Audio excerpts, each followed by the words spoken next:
You got him behind you, Pekka Rinne. You must have seen the come up at the very, very start when he's backing up in the American League, and then he rises to become the starter, the greatest, arguably the greatest player in Nashville Predators history, and then you join the broadcast team, and you watch him just put the team on his back, carry him all the way to the Mug final.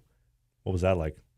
Well, first of all, he's like just an unbelievable human. He's just the nicest. He's the best guy. I mean, you'd love him. He's funny. He's outgoing. He's kind. He's all the things. He's almost the perfect human being, really. So pretty standard Um, Scandinavian.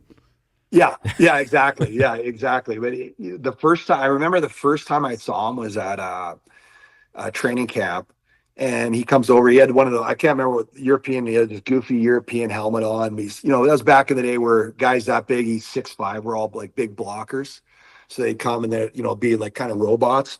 And this guy was a freak. Like, he was the most athletic, flexible, quick goaltender. I'd never really seen anybody like him that size. I think he came in, he kind of revolutionized. That was kind of the part of goaltending that really changed, where these big guys are becoming athletes. And I just remember I told the goalie coach, I go, holy shit. I'm like, this guy is going to be a star.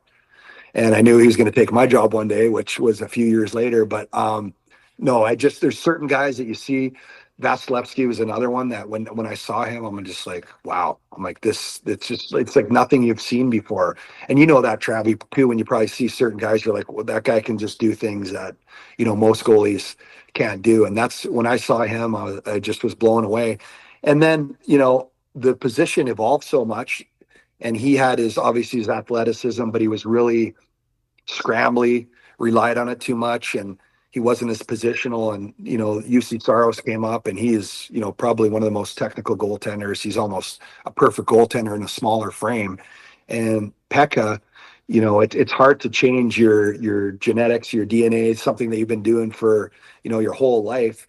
He revamped his style, so he became a lot more controlled, a lot more. He still had the athleticism, but he was getting older. And that's when he won the Vezina. Like, he was struggling a little bit. It looked like Saros was probably going to take over, or maybe Pekka's days were done. And he completely changed his style. And that's not easy to do. And he was incredible at it, but he just dialed it in. He was so much more technical and just aware where he was in the net, going back to his posts, more upright. Like, Pekka's 6'5", but he'd play, down like this, crunched over, and brought his upper body up a lot more. And he ended up, winning the Vezina and going to the Stanley Cup Finals. So it says a lot about him, but he's got a work ethic like you wouldn't believe. Okay, Correct me. go ahead, and then I've got an Iron Maiden question. So hurry up, because I know he wants to hear this one. Well, correct me if I'm wrong. I remember the season after you backed him up in 12-13, the lockout season, he had the hip surgery, the double hip surgery, and then he had the hip infection. And I think that was the start of him revamping and retooling his entire game, correct? Yes. Yep. Yeah, he did, but it took him a while. Like, the goalie, they had to kind of, fight a little bit, I think, or there was some resistance there. And I think It's Ben Vanderklook, right? yeah, it was a couple years after that. I think it was more when UC Saros got there. That might have been 2015, 16-ish, is probably when the transition really like took, it took place. And like, it was from then on, he was like fully committed. But it was more when he saw Saros every day. Like, when you're a goalie partner, you watch the other guy, and, you take things from other goalies that you like, or you try something. And, having that combination, which helped Saros too, because he was so technical, but he saw Pekka's ability to get out of structure, to be able to battle. There's certain times where you can be as technical as you want, but you got to scramble. You got to try to make the save no matter what the situation. And so I think it was, kind of a match made in heaven there.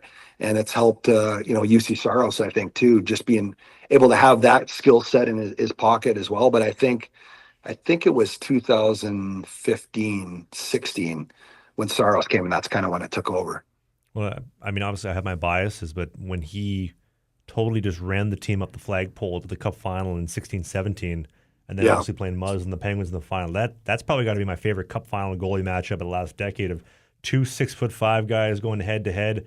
How many shutouts did you have? I think Muzz had back-to-back shutouts to start the series. Pekka had one in game 3, I think it was, and then Muzz had another one to finish off and close out the series. Like, what a goalie duo that was. And like you said, one of the most athletic. It's 6'5". I mean, I know firsthand, we break down fast. We're not built to last. We're kind of like Great Danes. We're bred for performance, not for a long time.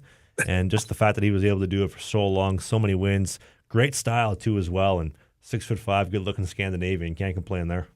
Yeah, no, he's a legend. He really is. Like, and it's just the fact that he's such a great guy. I mean, we all know a bunch of guys that are, good guys. Most guys are good guys and great guys and whatever, but he was just he's one of the best guys I've ever played with, and had the work ethic. He cared so much. He never wanted to play for another team. Like, he was just the epitome of a pro hockey player, and just game plus hilarious too. I'll tell you some stories off air one time if we ever get together in Winnipeg or whatever. But no, just an awesome guy. I got to ask you, did you ever get him to do an ice plunge with you yet?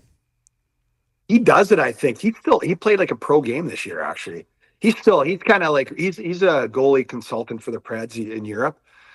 But yeah, he's still in great shape. I saw him at the beginning of the season, and yeah, he played a pro game, I think, this year. He still plays with a bunch of the alumni back in Finland. Good for him. Yeah, I think second division, they threw him right in the cooker. Hadn't played in God knows how long. 46 of 48, couple of big pad stops. Looked like classic Alabama. Yeah, he looked good. Yeah, it's hilarious. Hey, more hockey content. It's might be old, it might be new, it might be a full episode, it might be a half episode, but you can click these boxes because who doesn't like clicking boxes?